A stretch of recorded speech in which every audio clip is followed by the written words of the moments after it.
In less than 24 hours, Dale Weiner and his Catholic High Bears will play the biggest game in school history. The twisting and turning road to the Superdome has landed the Bears in the Quad A state championship game. But waiting for them, a Ruston team that's rolled over everybody and is ending an era tomorrow night. A preview plus a look back at the season and U-High highlights tonight on Sportsline Friday night.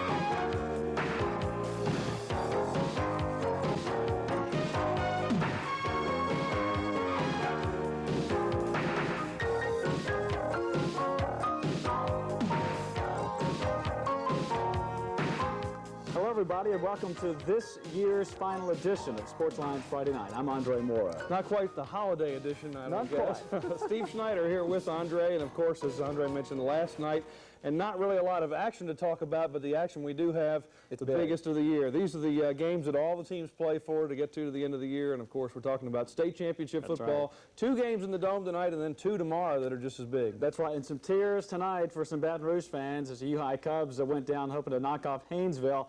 A rematch of the state championship battle from a couple of years ago, Steve. That's right, and U-High, of course, won 2 years ago. Kind of a surprise they'd be back in the game already because they didn't have a lot of seniors. Definitely wouldn't have made it last year, but even this year, kind of a surprise. But they got there. Let's take a look at some of the highlights tonight and see how they did. Yeah, they lost that season opener, and they hadn't lost a game again until tonight. But early on, they looked pretty sharp as the Cubs were driving and looking pretty good.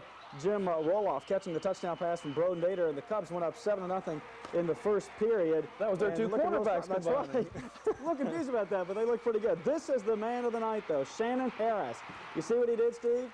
He went to the end zone, 39 yards for a touchdown.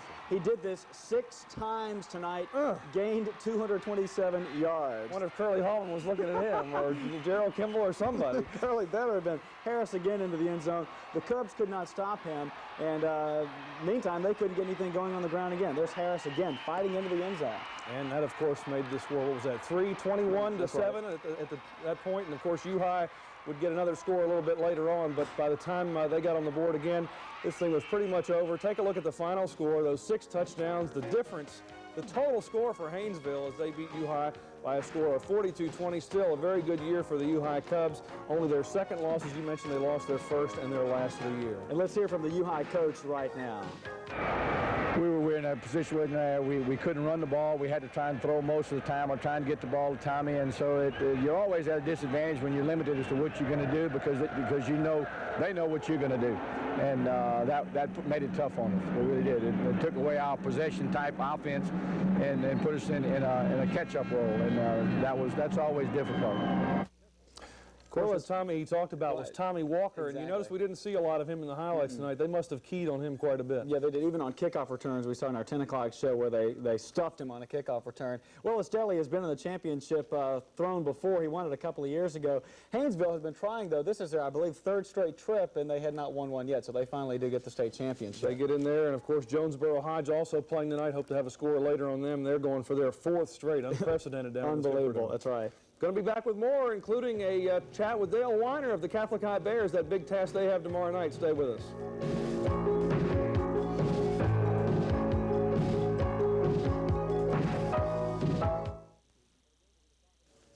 Well, the game we're going to talk about in just a second is tomorrow night, Catholic High and Ruston. The outgoing game for Ruston coach Chick Childress. They're only undefeated this year, and he's won a bunch of state titles there, too. So a big emotional game for them. But what about Catholic High? Well, Catholic High thinks that they can win. If they wouldn't be going down there if they didn't think they could. I've talked to them during the week, and that's basically the statement they've made. We also need to mention there's a AAA game tomorrow as well. Absolutely. John Curtis will go against Washington Marion.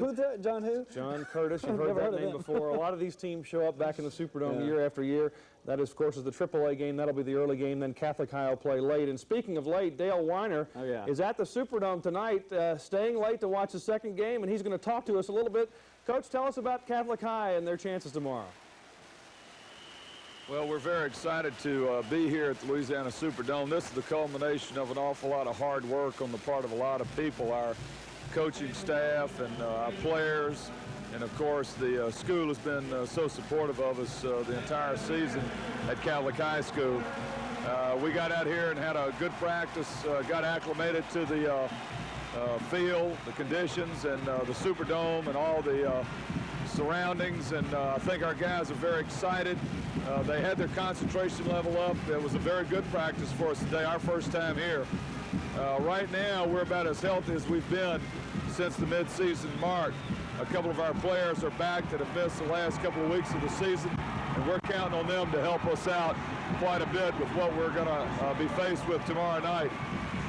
We believe that to play Ruston High a good game and possibly come out with a state championship, we're going to have to play error-free ball. We're not going to be able to make any mistakes whatsoever.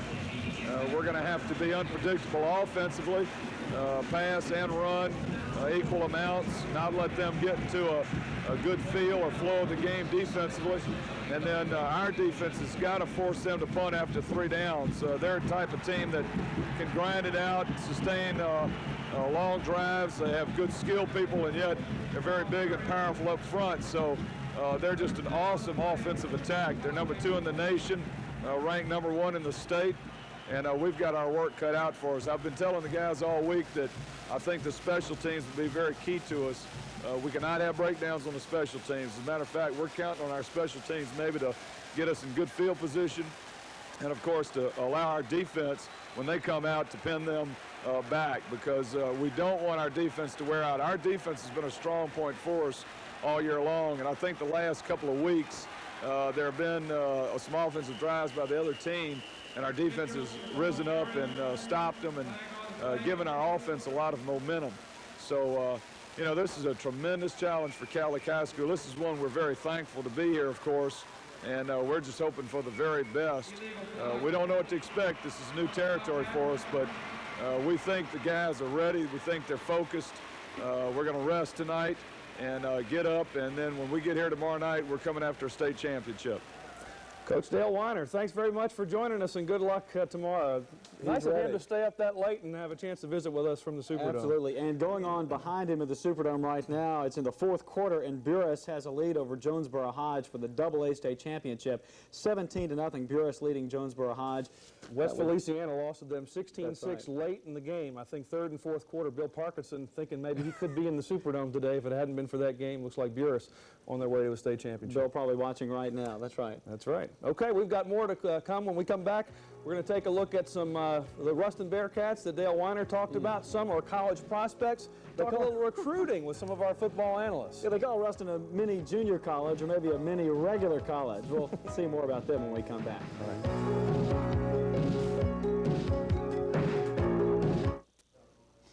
Hi, everybody. Welcome back to Sportsline Friday night. We mentioned in the last block, actually through the show, that the Ruston Bearcats are going to be tough for Catholic High to beat. They certainly believe they can win, but this team has some, they could be pro prospects one day. There are already 7, count them, 7 Division I prospects on the team. That's right, and you have to wonder if there's anybody else on the team that may be a sleeper, but 7 is a lot to begin with to start off with. We're going to bring in a couple of our expert guys right now to talk about what's been happening with the recruiting right now. Tracy Porter and Greg Bowser, and what about these guys? What about the talent on these teams, especially Ruston? And start off with Ruston first because they're so good.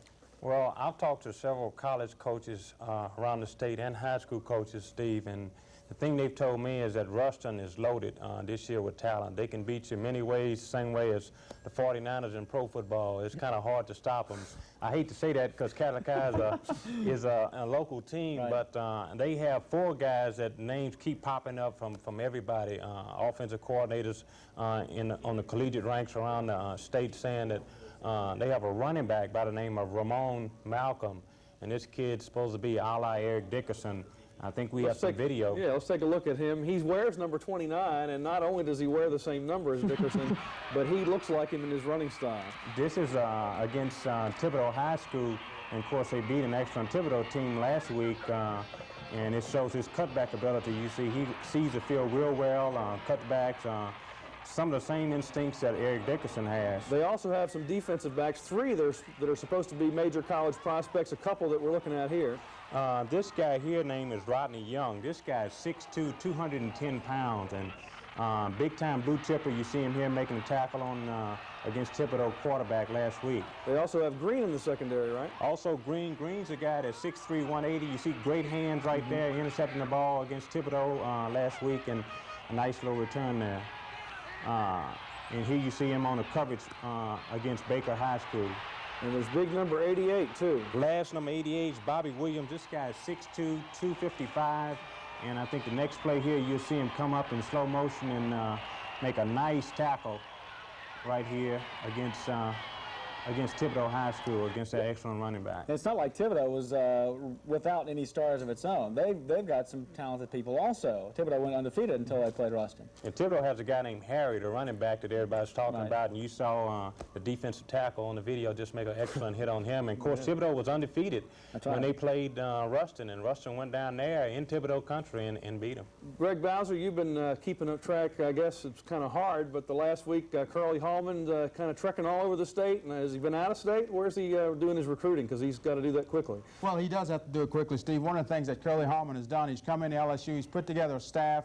He was a little late doing that, but this guy's been recruiting. I mean, he's been to all the high school playoff games. Tonight, I understand he's in New Orleans watching some of the playoff games there.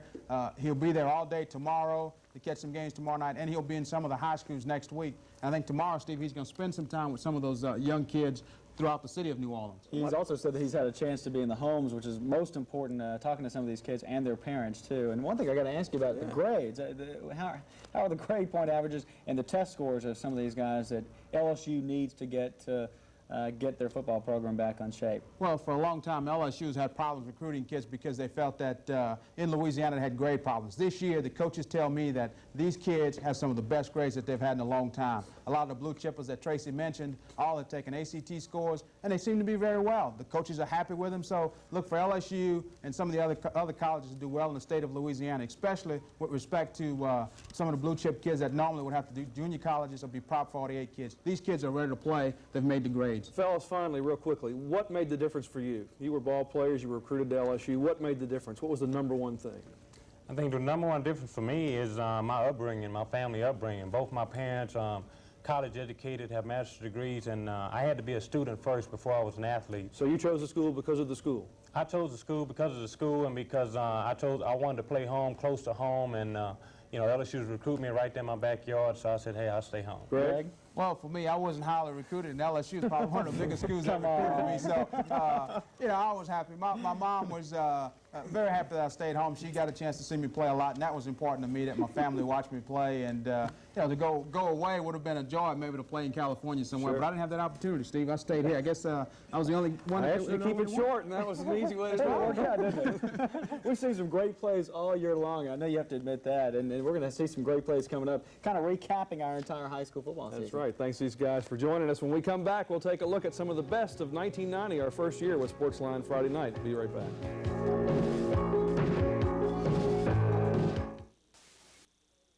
Okay, we're back, and we've broken these plays down in some categories for you. We've got a game of the year. Of course, we've got some special plays of the year, and we don't just have individuals necessarily, because some things were tied. Sure.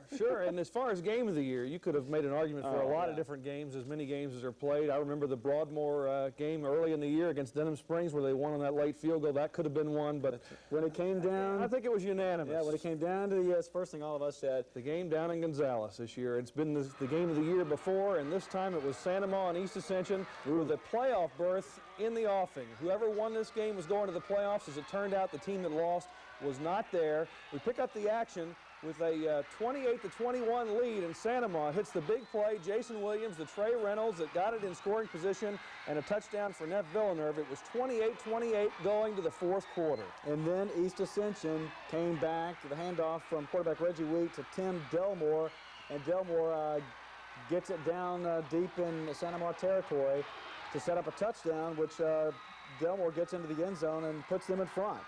People were in suspense in this game, Andre. The clock was out for some of this game. I remember listening on the radio, and there was distress as And look at They the were into crowd. the fourth quarter. The crowd, of course, always great for this game. Close to 10,000, I imagine. As you can see, Santa Maria moved the ball into scoring position and then got the score. Williams to Joshua. All of a sudden, it's 35-35. You see the time left in the fourth. Then they have to go OT. and in overtime. Look at the throw, the touchdown, 6 points right there, and all of a sudden, it's a lead of Santa Maria, 41-35, but the extra point was missed. And we all know now how critical that was because, of course, East Ascension had 4 plays to try to score it. And Reggie Wheat threw to Andy Webb to tie it at 41. And then that set up the extra point as Wheat, they're celebrating, and Wheat knows his kick can send it through and give his team the victory. Look at the score, and he does. He sends it through, perfect, and it's good. 42-41 East Ascension. They did some celebrating, and there was some non-celebrating too.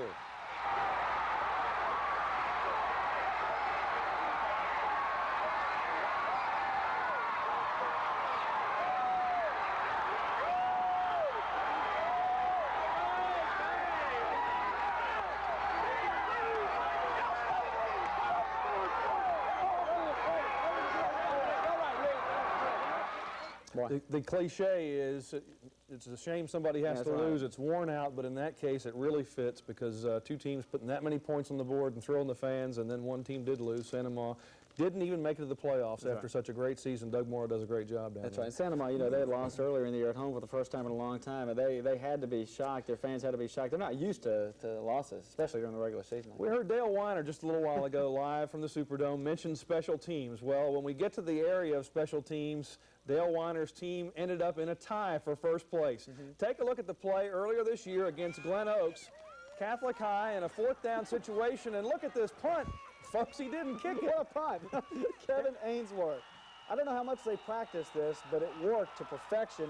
The pass to Jim Kitchen, and it set up what turned into be the winning scoring drive. Took it down and scored, and it was obviously a big play in the game. There was also a big play just a couple of weeks ago. Baker High and Ruston High, and Ruston, of course, if you remember, they rolled in a big victory in the second half, but the first half, so emotional, Baker was on top, and that play by Sammy Williams on a punt return. It's what you don't want to do. It's absolutely what you don't want to do, but Sammy Williams did it.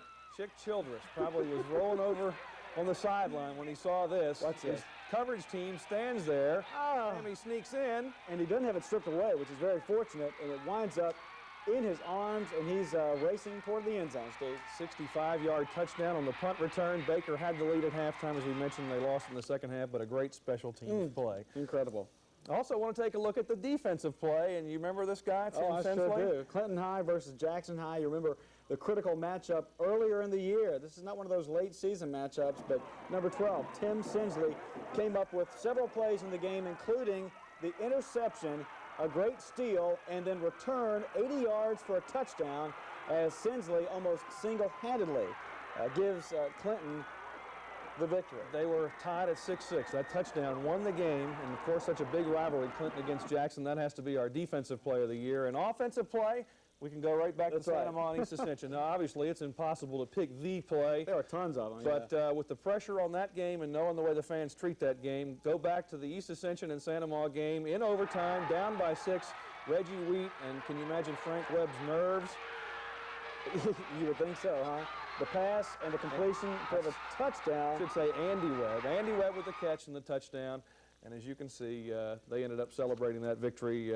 42-41 was the final. Well, Steve, we've got some more looks at this past high school season, some of the special moments, some of the highs and some of the lows when we come back. So stay with us.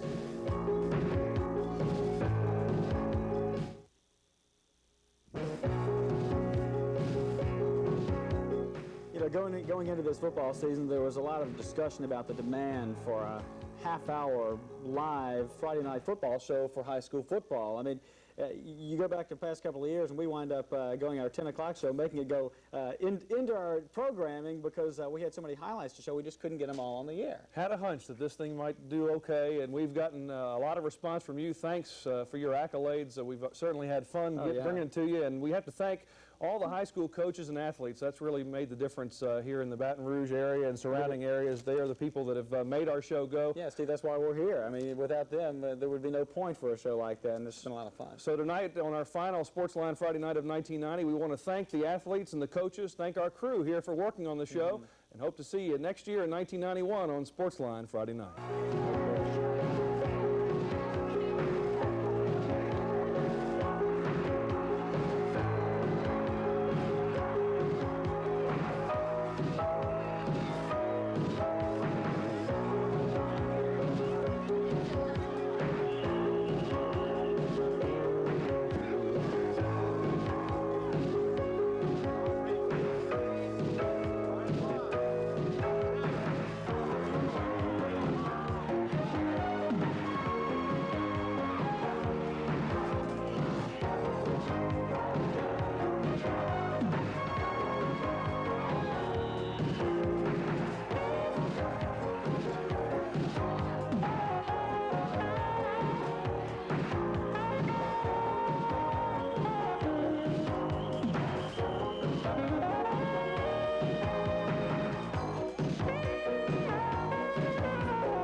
Now you're home,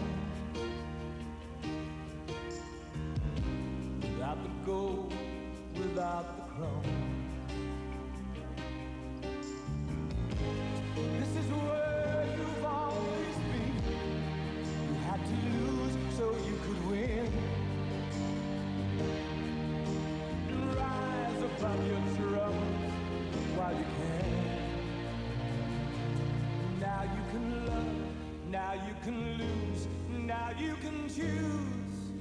That's the measure of a man.